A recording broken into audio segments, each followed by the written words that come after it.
অবস্থা তো ওনাতে নোয়ারে আᱹᱰᱤ চিন্তা তাহেন দরকার ᱡᱟᱦᱟᱸ ᱛᱤᱱᱟᱹᱜ ᱵᱩᱫᱷᱤ ᱵᱤᱪᱟᱹᱨ ᱜᱚᱢᱠᱮ ᱛᱟᱹᱠᱤᱱ ᱠᱤᱱ ᱮᱢᱟᱫ ᱵᱚᱱᱟ ᱱᱚᱣᱟ ᱥᱚᱢᱟᱡᱽ ᱞᱟᱹᱜᱤᱫ ᱟᱵᱚ ᱵᱚ ᱵᱮᱵᱷᱟᱨᱟ ᱥᱚᱢᱟᱡᱽ ᱞᱟᱹᱜᱤᱫ ᱚᱸᱰᱮ ᱵᱚ ᱠᱟᱹᱢᱤᱭᱟ ᱥᱚᱢᱟᱡᱽ ᱠᱟᱹᱢᱤ ᱨᱮ ᱵᱚ ᱞᱟᱜᱟᱣᱟ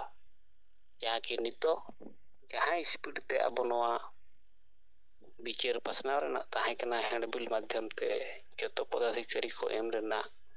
ᱟᱨ ᱥᱚᱢᱚᱭ ᱢᱮᱱᱟᱜ ᱜᱮᱭᱟ ᱚᱜᱚᱥᱴ ᱞᱟᱥᱴ ᱫᱷᱟᱹᱨᱤᱡ ᱢᱮᱱᱠᱷᱟᱱ ᱱᱚᱣᱟ ᱟᱵᱚ ᱠᱟᱹᱢᱤ ᱨᱮᱱᱟᱜ ᱨᱤᱯᱳর্ᱴ ᱚᱱᱟ ᱟᱠᱟᱨᱛᱮ ᱟᱵᱚ ᱱᱚᱰᱮ ᱵᱟᱵᱚᱱ ᱥᱟᱢᱟᱝᱮᱜᱼᱟ ᱟᱫᱚ ᱜᱚᱢᱠᱮ ᱠᱚ ᱛᱟᱵᱚ ᱢᱟ ᱵᱟᱵᱚᱱ ᱨᱚᱲ ᱦᱟᱛᱟᱲᱮᱫ ᱛᱮ ᱱᱤᱭᱟᱹ ᱠᱟᱹᱴᱤᱡ ᱤᱧ ᱛᱚᱸᱜᱮ ᱧᱚᱜ ᱠᱮᱫ ᱛᱟᱵᱚᱱᱟ ᱟᱫᱚ ᱢᱟ ᱱᱤᱛᱚᱜ ᱟᱯᱮ ᱠᱚᱣᱟᱜ ᱠᱟᱛᱷᱟ ᱵᱚ ᱟᱸᱡᱚᱢᱟ ᱟᱯᱟᱱ ᱟᱹᱯᱤᱱᱟᱜ ᱢᱟᱭᱤᱠ ᱡᱷᱤᱡ ᱠᱟᱛᱮ ᱛᱟᱵᱚ ᱟᱵᱚᱣᱟᱜ ᱠᱟᱹᱢᱤ ᱨᱮᱱᱟᱜ ᱨᱤᱯᱳর্ট ᱠᱚ ᱠᱟᱛᱷᱟ ᱠᱚᱵᱚ ᱫᱚᱦᱚᱭ ᱢᱟ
अच्छा अच्छा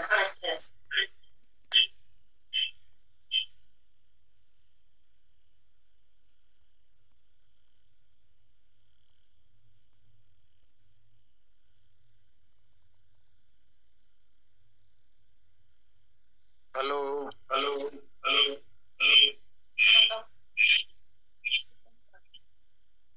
साहेब डिले करना साहेब चेक लेकर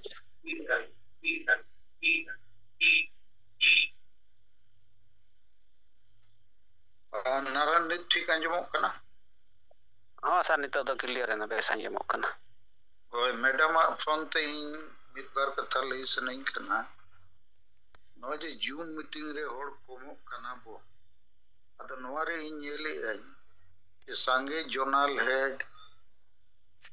और स्टेट हेड सेंट्रल मेंबर को जिला सभापति को कम को शामिल होकना अदो नोआ कटी सेंद्रा उडोक पे ओपय को ढेर कम को शामिल होकना और उनको फोन करते लइया को हुआ कि जूम मीटिंग 2 घंटा गम के दिन शामिल होकना आपे चेदा बापे शामिल होकना और मेन लीडर के बाबू शामिल हुआ इना खान ना जूम मीटिंग रे या उद्देश्य ओना फेलो कना अद जूम मीटिंग रे शामिल हो जेते zonal district central block leaders को ताहन दरकार अदो नोआ लगी ते चेद उपाय लगावते हुई ओना कटी अपे बिचार पे तेना जूम रे कारण होला बीमो मुर्मू जूम रे लई की है ओकोय को पैसा को एम के और ओकोय को ᱧᱩᱛᱩᱢ रे ब्लॉक वाइज जिम्मेदारी मेना पूरा लिस्ट पढ़ाव उडोक के अदो ठीक उनका गया वो लिस्ट बनाव मा ओकोय को बाको शामिलोग कना आवर मेन लीडर को नेकान उनको वो पढ़ाई अच्छो को इनोरे शामिलो तो दरकार कान गया और बांकान मारांग पोस्ट रे ताहे कते अब आदिवासी सेंगेल अभियान रे कमी तो चिल करे लाहा तो नित जखा तो निया के रोड सना किदिया मा जोहार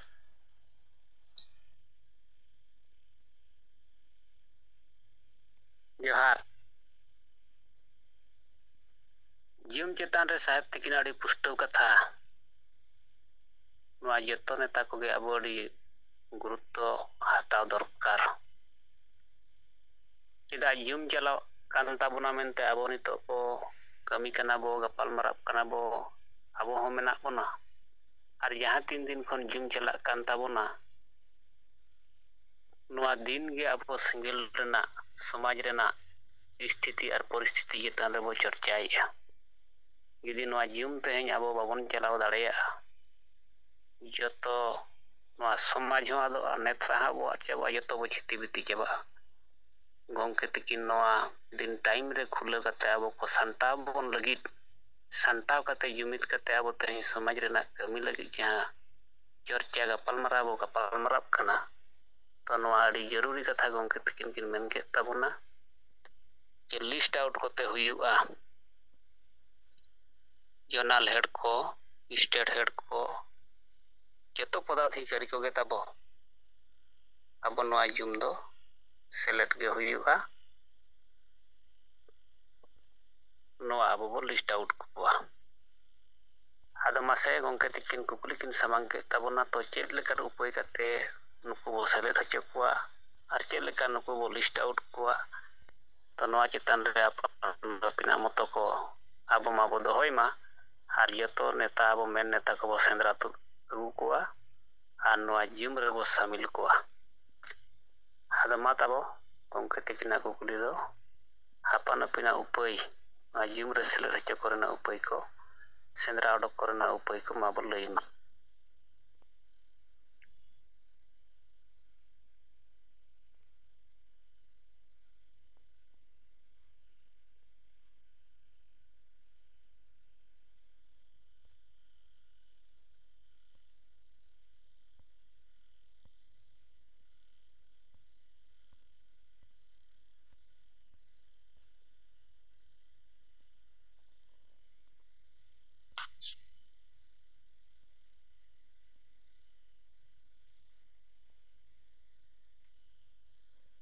हेलो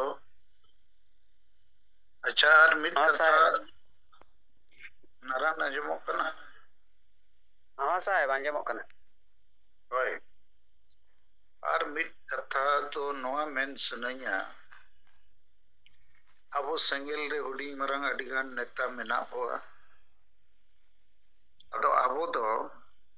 लॉजिकल ग्रुप कना बो लॉजिकल माने तार्किक और अडिगान दो सांगे होड़ दो मैजिकल माने जादू मंत्र तंत्र अंधविश्वासी होड़ को मना हुआ अदो अब सेंगेल रे हो तीना गान होड़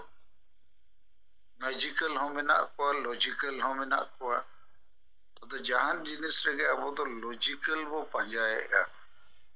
अदो निया हली गुरुजी शिबू सोरेने पंगायना तो अब रिन हो तीना गान होड़ तो अडी को दुखेना अदो इन दो दुख तो बइन बुझोला गोज में जते होड़ के बो गुजुआ इना इन गुजुआ लेकिन नोय आदिवासी लगी चेद कमी किया संताली राजभाषा बनाव किया बांगे बाप बेटा 6 बार की मुख्यमंत्री ना नुकिन गे मरांग बुरु की अखरिंग केदिया और सरना धर्म कोड लगी नो चिन्ह वकिन डोड़ा बेस सही एड़े एड़े और 25 साल रे 6 बार किन मुख्यमंत्री ना मिट्टे हो आदिवासी कमी तो चेत किन कमी की अदर गोज एन खान गे अडी दुख बुझोइना अडी गान दो अबोरी नो पुरा बड़ा किया या गोज एन दो तो चे लगी नेम रागी ᱱᱚᱣᱟ ᱡᱷᱟᱲᱠᱷᱚᱸᱰ ᱢᱟ ᱱᱩᱠᱤᱱ ᱜᱮ ᱫᱤᱠᱩ ᱡᱷᱟᱲᱠᱷᱚᱸᱰ ᱠᱤᱱ ᱵᱮᱱᱟᱣ ᱟᱠᱟᱫ ᱟᱨ ᱱᱤᱛ ᱫᱤᱠᱩ ᱠᱚ ᱨᱟᱹᱥᱠᱟᱹ ᱡᱚᱝ ᱠᱟᱱᱟ ᱟᱨ ᱫᱤᱠᱩ ᱜᱮ ᱱᱩᱭ ᱫᱚ ᱢᱟᱦᱟᱱ नेता ᱡᱷᱟᱲᱠᱷᱚᱸᱰ ᱱᱤᱨᱢᱟता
ᱚᱱᱟᱛᱮ ᱧᱟᱢ ᱟᱠᱟᱫ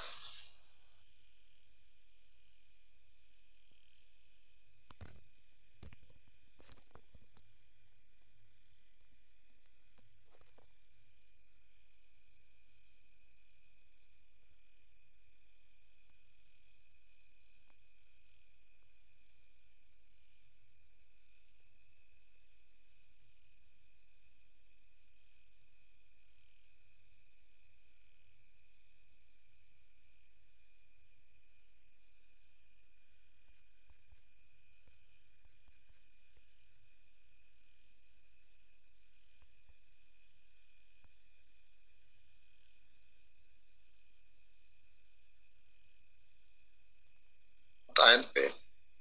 लेकिन तेज पहला पॉइंट जाई मेन के जूम मीटिंग रे सेलेदो जेते नेता ᱧᱩᱛᱩᱢ ओडोक पे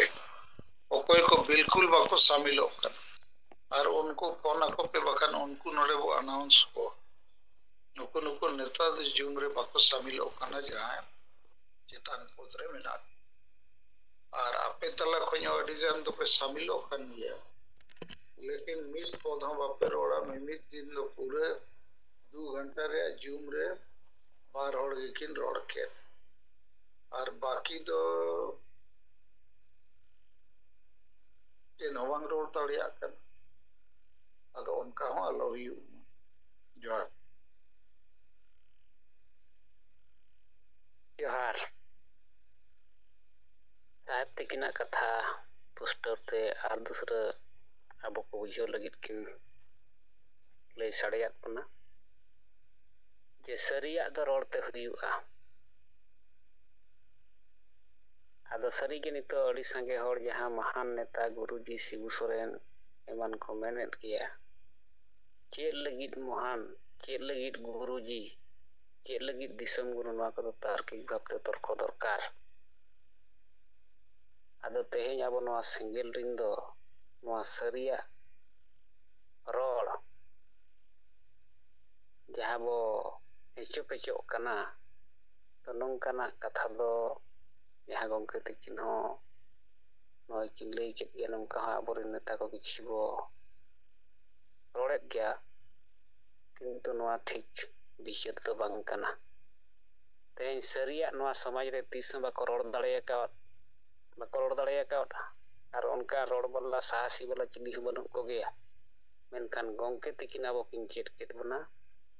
सरिया रोड़ लगी तो साहस जोटाव दरकार साहस ओडक दरकार और आबो बो रोड़ेत गया और सरिया तीन भुर बांग रोड़गोआ बाय बिचारवा समाज रे ᱵᱟᱭ ᱵᱤᱪᱟᱹᱨ ᱠᱚᱜ ᱜᱮᱭᱟ ᱢᱮᱱᱠᱷᱟन ᱞᱟᱜᱟतार ᱟᱵᱚᱣᱟᱜ ᱱᱚᱜᱼᱚᱭ ᱠᱟᱹᱢᱤᱛᱮ ᱜᱚᱢᱠᱮ ᱛᱟᱹᱠᱤᱱᱟᱜ ᱠᱟᱹᱢᱤᱛᱮ ᱥᱟᱹᱨᱤᱭᱟᱜ ᱡᱤᱱᱤᱥ ᱵᱚ ᱵᱤᱪᱟᱹᱨ ᱦᱚᱪᱚᱭᱮᱫ ᱠᱚᱣᱟ ᱵᱚᱦᱚᱜ ᱵᱚ ᱨᱩᱠᱩᱭᱮᱫ ᱛᱟᱠᱚᱣᱟ ᱟᱫᱚ ᱴᱷᱤᱠᱟ ᱢᱟ ᱜᱚᱢᱠᱮ ᱛᱟᱹᱠᱤᱱ ᱯᱨᱚᱛᱷᱚᱢ ᱯᱚᱭᱮᱱᱴ ᱨᱮ ᱡᱟᱦᱟᱸ ᱠᱤᱱ ᱞᱟᱹᱭ ᱠᱮᱜᱼᱟ ᱡᱮ ᱟᱵᱚᱨᱮᱱ ᱢᱮᱱ ᱱᱮᱛᱟ ᱥᱮᱸᱫᱽᱨᱟ ᱚᱰᱚᱠ ᱠᱚᱨᱮᱱᱟᱜ ᱞᱤᱥᱴ ᱟᱣᱩᱴ ᱠᱚᱨᱮᱱᱟᱜ ᱱᱚᱰᱮ ᱡᱩᱢ ᱨᱮ ᱟᱱᱟᱣᱩᱱᱥ ᱠᱚᱨᱮᱱᱟᱜ ᱪᱮᱫ ᱞᱟᱹᱜᱤᱫ ᱵᱟᱠᱚ ᱡᱚᱭᱮᱱᱮᱜᱼᱟ ᱵᱟᱠᱚ ᱥᱟᱹᱢᱤᱞᱚᱜ ᱠᱟᱱᱟ ᱱᱚᱣᱟ ᱪᱮᱛᱟᱱ ᱨᱮ ᱟᱯᱮ ᱠᱚᱣᱟᱜ ᱠᱟᱛᱷᱟ ᱵᱚ ᱟᱸᱡᱚᱢᱟ ᱟᱫᱚ ᱢᱟ ᱱᱤᱛᱚᱜ ᱟᱵᱚ ᱛᱟᱞᱟᱨᱮ ᱨᱚᱵᱤ ᱱᱟᱨᱟᱭᱚᱱ ᱥᱚᱨᱮᱱ ᱜᱚᱢᱠᱮ ᱵᱷᱩᱵᱽᱱᱮଶ୍ୱᱚᱨ ᱨᱤᱡᱚᱱᱟᱞ ᱦᱮᱰ ᱥᱟᱞᱟᱜ ᱩᱲᱤᱥᱥᱟ ᱯᱨᱚᱫᱮᱥ ᱵᱩᱫᱽᱫᱷᱤᱡীᱵী ᱛᱟᱵᱚ ᱵᱩᱫᱽᱫᱷᱤᱡীᱵী ᱥᱚᱵᱷᱟᱯᱚᱛᱤ ᱢᱟ ᱱᱤᱛᱚᱜ ᱟᱹᱵᱤᱱᱟᱜ ᱠᱟᱛᱷᱟ ᱵᱚ ᱟᱸᱡᱚᱢᱟ ᱱᱤᱛᱚᱜ ᱥᱤᱸᱜᱟᱹᱲ ᱧᱩᱢ ᱨᱮᱵᱚ ᱥᱮᱞᱮᱫ ᱟᱠᱟᱱ ᱥᱟᱨᱯᱷᱚᱱᱚᱛ ᱨᱮᱱ ᱟᱹᱭᱩᱨᱤᱭᱟᱹ ᱠᱚ ᱟᱸᱡᱚᱢᱤᱭᱟᱹ ᱠᱚ ᱚᱱᱟ ᱥᱟᱶᱛᱮ ᱯᱟᱹᱨᱥᱤ ᱡᱤᱛᱠᱟᱹᱨᱤᱭᱟᱹ ᱫᱤᱥᱚᱢ ᱜᱚᱢᱠᱮ ᱡᱤᱣᱤᱫ ᱵᱚᱸᱜᱟ ᱢᱟᱱᱠᱟᱱ ᱥᱟᱞᱠᱷᱟᱱ ᱢᱩᱨᱢᱩ ᱜᱚᱢᱠᱮ ᱥᱟᱶᱛᱮ ᱢᱟᱰᱟᱢ ᱥᱩᱢᱤᱛᱨᱟ ᱢᱩᱨᱢᱩ ᱟᱨ ᱡᱟᱦᱟᱸ ᱜᱮ ᱵᱟᱦᱨᱮ ᱫᱤᱥᱚᱢ ᱠᱚᱨᱮᱱ ᱵᱟᱝ ᱥᱟᱨᱯᱷᱚᱱᱚᱛ ᱨᱮᱱ ᱟᱸᱡᱚᱢᱤᱭᱟᱹ ᱠᱚ ᱵᱚ ᱥᱮᱞᱮᱫ ᱟᱠᱟᱱ ᱡᱚᱛᱚ ᱠᱚᱜᱮ ᱤᱧ ᱯᱟᱦᱴᱟ ᱥᱮᱫ ᱠᱷᱚᱱ ᱥᱤᱵᱤᱞ ᱥᱮᱸᱜᱮᱞ ᱡᱚᱦᱟᱨ ᱪᱟᱞ ᱠᱟᱛᱮ ᱤᱧᱟᱹᱜ ᱢᱤᱫ ᱵᱟᱨ ᱠᱚ ᱠᱟᱛᱷᱟ ᱨᱚᱲᱟ ᱚᱱᱟ ᱥᱟᱶᱛᱮ ᱜᱚᱢᱠᱮ ᱛᱤᱠᱤᱱ ᱡᱟᱦᱟᱸ ᱠᱟᱛᱷᱟ ᱠᱤᱱ ᱫᱚᱨᱚᱢ ᱠᱮᱜᱼᱟ ᱚᱱᱟ ᱪᱮᱛᱟᱱ ᱨᱮ ᱢᱤᱫ ᱵᱟᱨ ᱠᱚ ᱞᱤᱧ ᱞᱟᱹᱭᱟ ᱟᱫᱚ ᱯᱨᱚᱛᱷᱚᱢ ᱠᱟᱛᱷᱟ ᱞᱤᱧ ᱢᱮᱱᱟ ᱛᱮᱦᱮᱧ ᱯᱨᱤᱱᱴ ᱢᱤᱰᱤᱭᱟ ᱱᱤᱭᱩᱡ ᱯᱮᱯᱟᱨ ᱠᱟᱛᱷᱟ ᱟᱫᱚᱞᱤᱧ ᱧᱮᱞ ᱠᱮᱜᱼᱟ उड़ीसा ᱨᱮᱱᱤᱡ मुख्यमंत्री मोहन चरण मांझी तकिन किन मेन आका बांग ऑल आकाना 30 जोड़ा जहां की मारांग मारांग हर उनकुआ माने पूर्णांग मूर्ति को बनाते जगह जगह को स्थापन को आदो ओला भितर रे अडिगान ऑल आकाना आदो आबो दो पंडित रघुनाथ मुर्मू तकिना मूर्ति को बनाते ओकारे को दोहया से बाको दोहया ना ओकारे को लगावा से डांडबुस रे को लगावा आदो ओना चितान रे ओला कान ये डांडबुस अथु दो आदर्श ग्राम बो बनावा हा और 1 कोटी टाका की नामोगा आदो नोआ चितान रे इया मेन अच्छा पाछे उनको कंपनी बनावे खातिर से आबोरिन आदिवासी को भूलो को लगी से नोआ मिटन पाछे चेक चापा दिया नॉनों का हम उयर आइते दुरु का दिन उयर या एनित मा अडिगान सरोतोन हुयु कना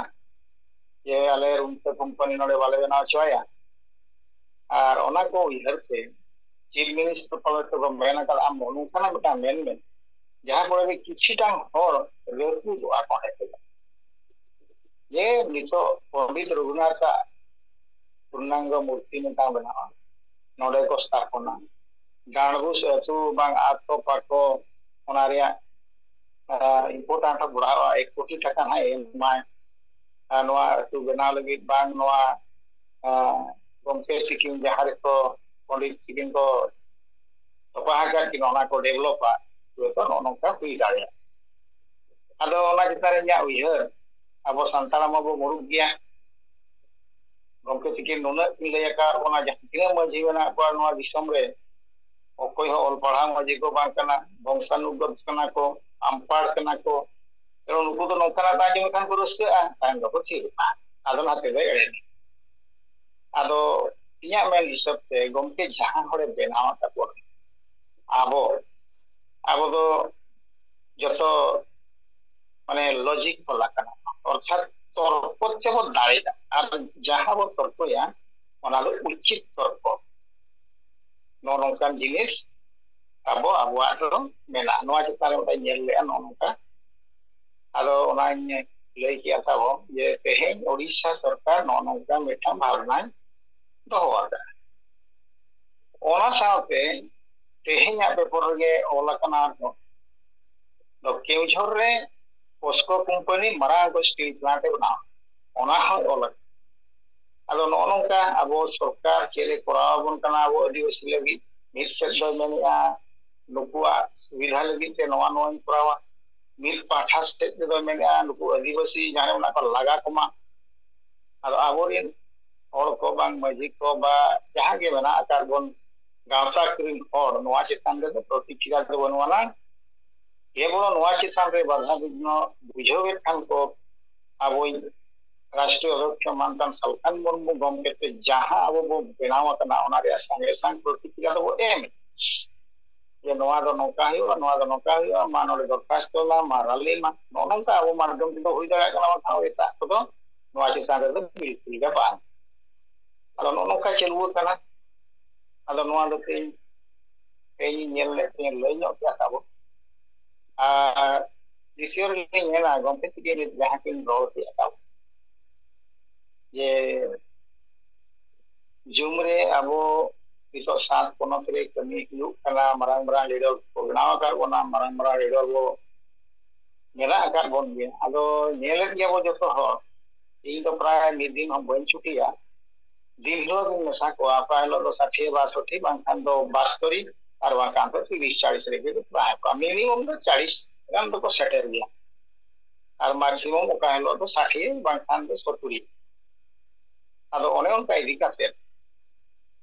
गompe tikin jaha tein kata kin doho kia ya abo zoom re marang marang leader ko bape join ona lo ri chauka kata kana babo join ona chir khatir babo join ya we to bariya pera point hui dare babo kami kana okoi sala সম্পর্ক babo do hoi ya cheding mena ched banga ona ho mitang kasa kan ye ado babo join re ho बाबो contact बाबो तो बार और सवाल phone थाम के को contact कर और बांखान दो फेसबुक में ला बांग प्रिंट मीडिया में ला ओना करे खोजा हो कथा संग्रह करते बाबो बो मेन दारे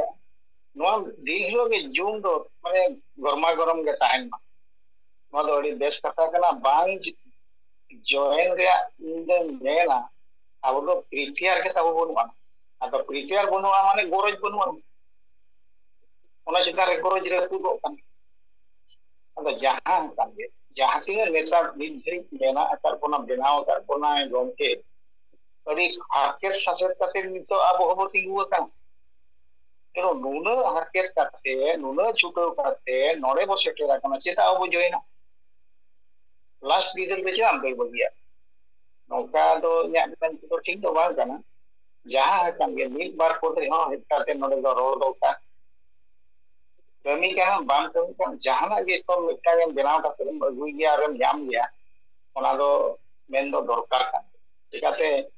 मिमित दिन दो नौका हा चला कना गompe तिकिन मिस्किन रोल के लेका तबो हांका ते चला अरे जुक बिचो आदो मिदिन हिलो नोआ चिता रे मिहोले तोना दिन्या हिरोन गompe तिकिन मेरा गompe होला मा बबिल ताहे कान दो आदिन ताहे कना ताहे कान गे मिंदो ना 2-3 दिन रे कसा आदो दिसम को जा नो तो बाइसाबा टावर को पाले तो बैलिन नेलो कान दादा तेहिन दो चिल्ली हबा करले आदो नो नो का मिमि दिन दो उनका अंका से के चला आदो नो नो का कथा आदो आबो इया इहर पे दो आबो प्रिपेयर बाबो ताहन कली दिकते नेसा करे आबो बा करले आदो नोआ को दो ठीक जिनिस अवश्य बांग कना आबो प्रिपेयर दरकार मेसा दरकार दिन जो जिम रे अटेंड दरकार और अटेंड ले नांगो मारांग को जिते बड़े को अटेंडा कथि कोना नेल से को चेदो आ को मेसा यार अपना रो मेन दगा तो भे अपन बाते जाय तो ओना हुई दाड़े आबो मेन दगा के इया इहर तो बनी ने उतां कारण मेलना और हार्ड रे चे कॉम्पिटिटिव के मेन के गुरुजी किन बोंगा चलायना अबोरिन को हो अड़ी को दुकिना को रा बड़ा अदो नोआ चिता रे बताई मेन तेहेन गकुल गम के सला लिया पाम लेना अदो लिन गापाल वाला अदा जे मेन गोर किया सिगु सोरेन तिकिन पकिन बोंगा चलायना तो तिन होय अदे मेन नोआ राजगाड़ को जो बड़ी गान हो को चला ले अदी में तो चिचिका को चला लेना तो चेत को नाम खसित से अदी मिताय कना होय जे जरा खुशी अदी मिताय कना आबो जो को चलावे सिबु सरन तो चेत ए दानो तो आका तो दो हेर का तो दड़ी दी का राजगाड़ को जाना को चलाना दो चेत दो तो आका से मिताय के ने चेत हो सिबु सरन तो बाय मत आ झारखंड दिसम बेलावे मिसाल ना ना भाषा से ले दो रे मिसाल ना धर्म एमो रे मिसाय ना नितो लुगु बुरु एरे कंते हवा चेत को मेता कना मारांग बुरु ओना अथरी दिकी मिसाय ना नॉय बाप बेटा छो धाव किन चीफ मिनिस्टर ना चेक अतो बकिन मोटा नुनु भावना रे आले चेक नुनु संगिन चला काते चोने मे खान देखा बाबारे को हेज गोला kan आलिंग सा केला नितो जे जार जहां को चिंता या निजो स्वार्थ को दिसम लगे तो चिंता तो उनी को उइहर काते लाचे जहां अब लगे बनाव उनी उइहर को मेताय कना सल्फान मुनु गमके तिकिन झारखंड दिसम बना लगे आंदोलन भाषा बना लगे आंदोलन नॉय सीएनटी एसपीटी रपुट कना ओना बांचा लगे आंदोलन नॉय झारखंड रे इलेक्शन के बाय हिदा कना पंचायत इलेक्शन ओना किन बनाव तो अडी गान जिनिस के बनाव का अरे भाई नौकान हरो इहर को पे नौकान हरो को अरे मैं गमके तिकिन अडी गान के तक अवदान में ना आशा ताहले तो देश होना गमके तिकिन एमपी किन चाहे को गवर्नर किन चाहे को आर की जहाना किन चाहे को तेन झारखंड दिसम तो नौका नीट पर्यंत भाषा बकिन बना दाड़े बाप बेटा भाषा बना को खाने तो ऑल चिकी तीन लाहा को ऑल चिकी बो लाहाया ओना रे पे छुटे हो कना भाषा तो उतना चेन बाय आदो इपिन को उनके तिकिन अडी नापाई किन मन के आवाना गमके तिकिन जहां किन कमिया का आबो लगे तो रिगान चिन सब सरकार मुर्मु बाय ताहे को तेन दो आबो दो लहन चला को आदो जहां हो इया उहर के आबो भितरे रे हो जदि मेना बोला मैजिक वाला मैजिक दो ढाका तुक करते लॉजिक से ही ना लॉजिक में दो ज्ञान मेरा आधार है इन दो या कसा के ना राजगार पे तो 12 हो गया लिंग अली को नेल लिंग सा तो जाना को गापाल मरा रो के फिर के सिका ए भाई लुकिन सा तो रोवे बांधाड़े रोवे बांधा सांगे हर को तान का के गालू मालूम या अड़ी गाने छड़ा ना में बारपे हर को बुलते बतला यहां लिखा हो तो हां नो नो का आदो नो नो का हुयु कना नितोगा परिस्थिति आदो जहां हो इहर पे जहां इहर किया तब लय किया आदो वानिया कमेंट बड़ा करते नोडे भी मुझे किया मासा नाम को है जोहार जोहार रवि नारायण सोरेन गंके ताबो भुवनेश्वर खन अकिना कथा रिपोर्ट आते गंके तिकिना को गुली जेतर कथा बो अंजम की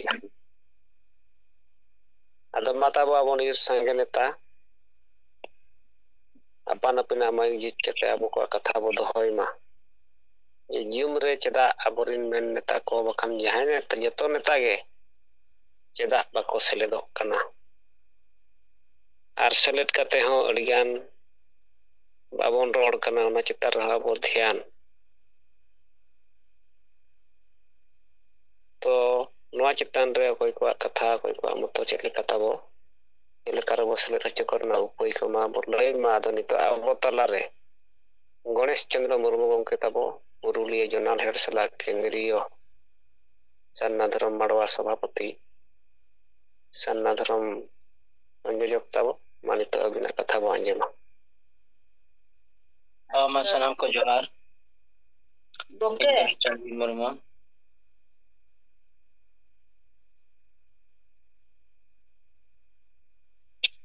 Ganesh Chandra Murmu Purulia zonal president south केंद्रीय सभापति संगे सन्ना धर्म माडवा चाहे मिट्टे हुडी मेरा रिपोर्ट अब तलारे इंग्लिश सदरिया ना पुरुलिया जोन रे आगे पुरुलिया जिला बलरामपुर ब्लॉक एते सेंगेल युव छात्र मोर्चा जोनाल प्रेसिडेंट बेलमुनि सोरेन उनी आज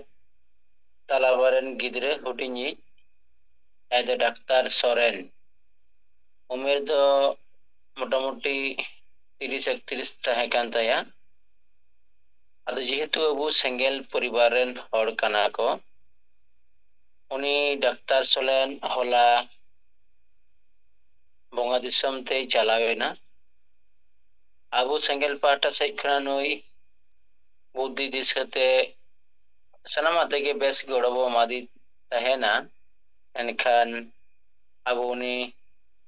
बाबू टेकाव दाड़ाम दाड़े इदिया आदो ओनागे गप्पा उनकुआ परिवार पे दिन रे भांडान कमी को तोरावा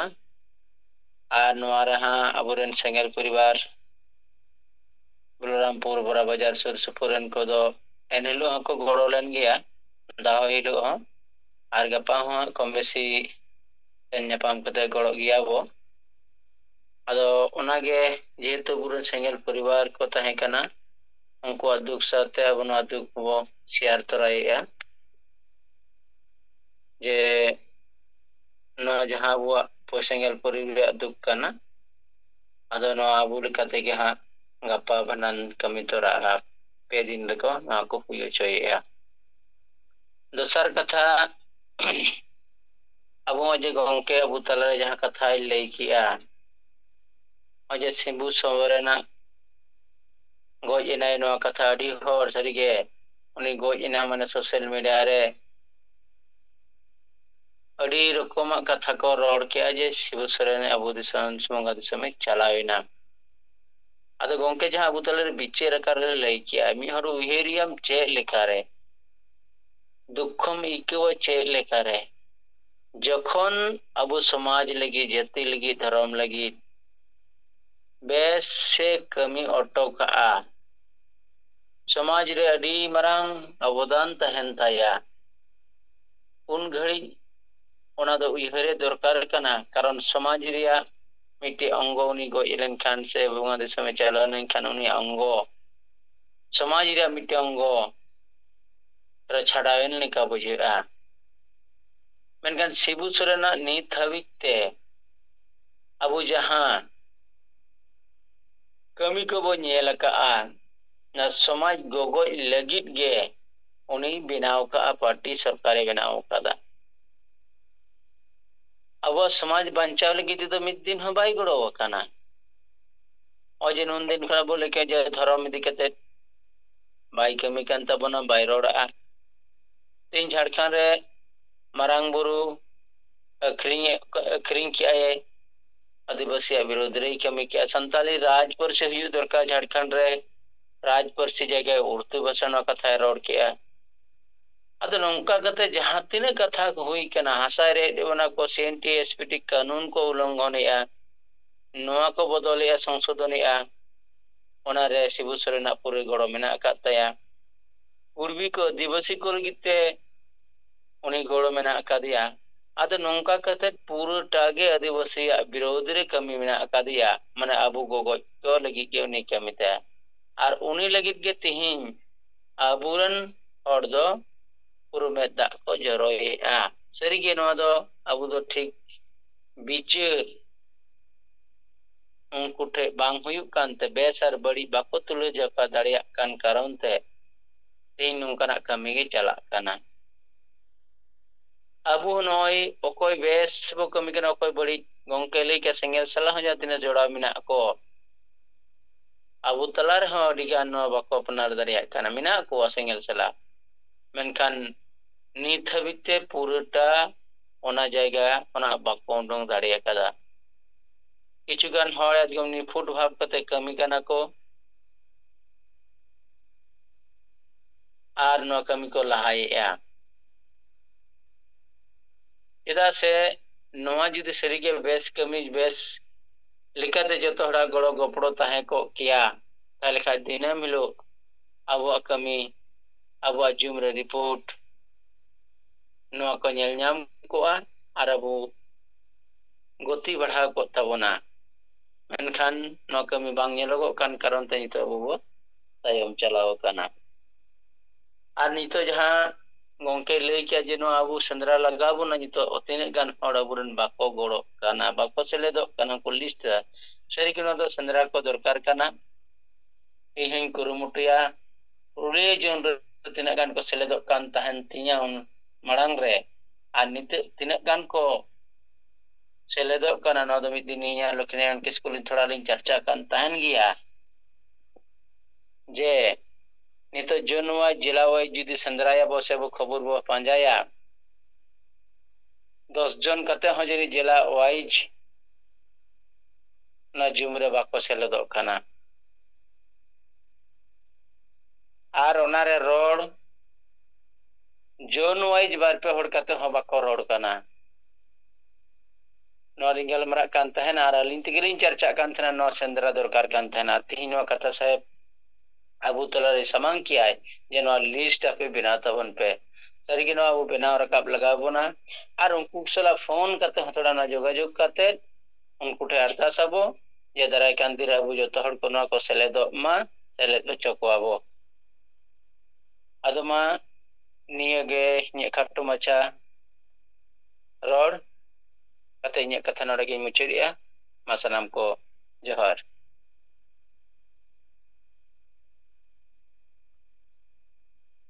जोहार पुरुलिया खंताबो गणेश चंद्र मुर्मू गंके थिकिना रिपोर्ट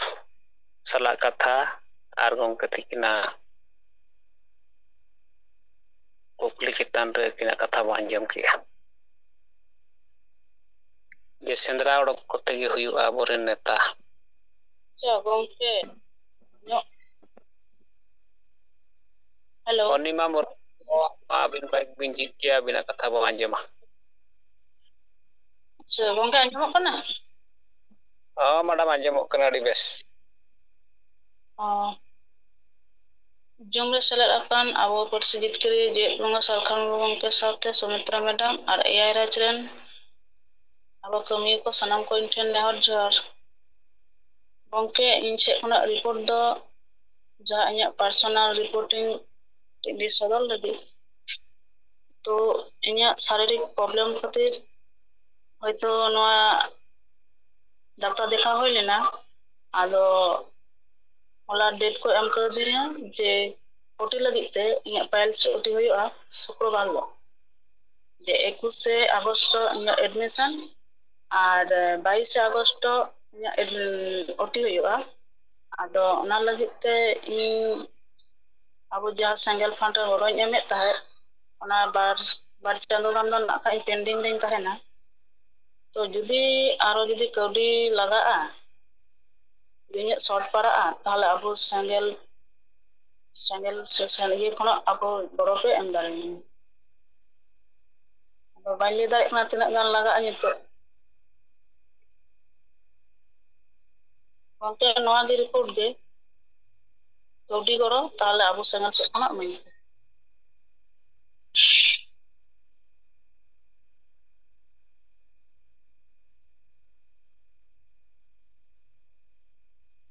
अनिमा मुर्मू मैडम थिकिना किना रिपोर्ट आर नोआ जिम रे किना दुख कथा किन सदर किया आदमा नोआ जतो को ना अबो बो बिचेरा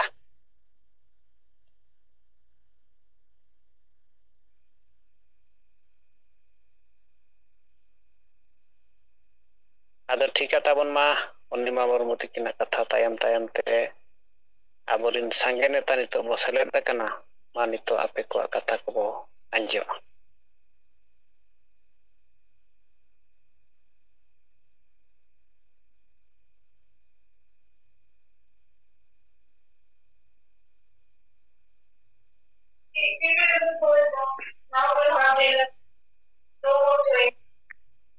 neto alin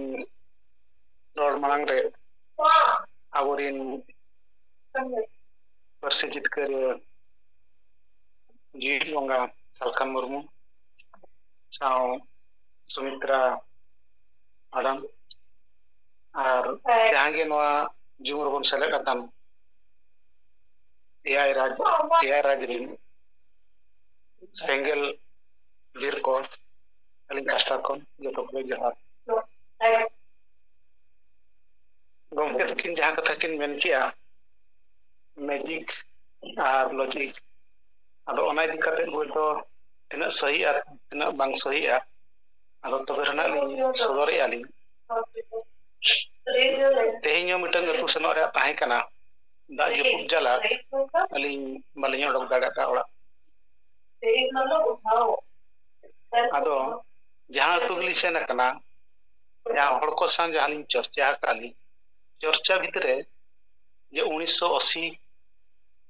ᱠᱷᱚᱱ 1990 मसीहा कथा लिंग लड़िया जहाँ तेरे अले कोरापुट लिंग सेना ली ट्रेनिंग लिंग ताहे कना तान 80 81 82 83 इना साल रे जे जहाँ तेरे के चक्रिय को ताहे कना एचएल सुना बडारे टाउनशिप रे अदो मार्केट करे ले ᱧᱟᱯᱟᱢ ᱜᱮᱭᱟ अदो ओना करे सांतार ते बाको रोड चले ताहे बाको रोड चले सांतार चिके कना अदो आले लो भाबे चेदा बाको रोड चले टाइम ताले लो बड़ाई दी किया बोले जे बांगा नोडे जदी सांतार रोड को अंजम बना को दिकु को इनेखान होय तो नोडे खन लगा बना को इनेखान दो चक्रिय सांतार बया को तीना बतर रे को ताहिया कना ओडे बड़ायो कना तबे रहा जाहो आले ढेर तारा ले ताहिया ट्रेनिंग कला को ओना सांसाते चीट बार चक्रिय कला को आले साम को गाते कना ताहे दो अदो आले लो भाबी के मटन जाना के नोडे अबो बन व्यवस्था इन घड़ी ड्रामा कंपटीशन रे आले भाग ली दी की आले इन घड़ी तो आसुसन नितुन दो वाले बनाओ आले और जिरते बड़े बाको एंट्री हिचो लिया को बिना आसुसन नितुन ते अदो को के जहां के आसुसन नितुन आके जहां कतने गान को ताहे कना को मिल बार एम्प्लॉयज को उनको सला ले गाल मरा के आले आबले नितुन आले आदिवासी कल्चरल एसोसिएशन ओना करे ड्रामा कंपटीशन करे ले बोले दिना डिफरेंट टाइप ऑफ लैंग्वेज ऊपर आले तो जतो हर जे जहार लैंग्वेज को तो कया ओको तो बंगाली ओको तो उड़िया ओको तो तमिली ओको तो तेलुगु तबे आले हो सांताल लैंग्वेज ते आले ले ड्रामा ले देखा के आले जाहो दिको को सरहा के ले को नुको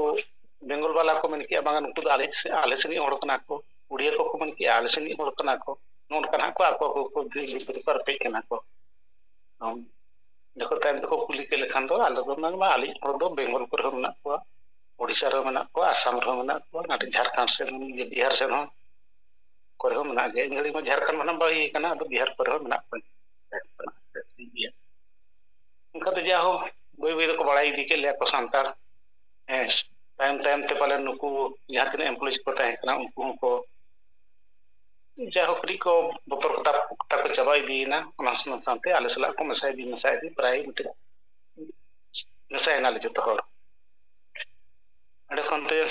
ओना परे गे चक्री को जॉइन के परे गे 85 86 87 साल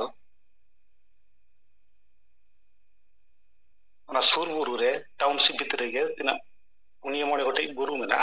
अदो मिटी बुरु लतार तो रे सप्तले पिकनिक हले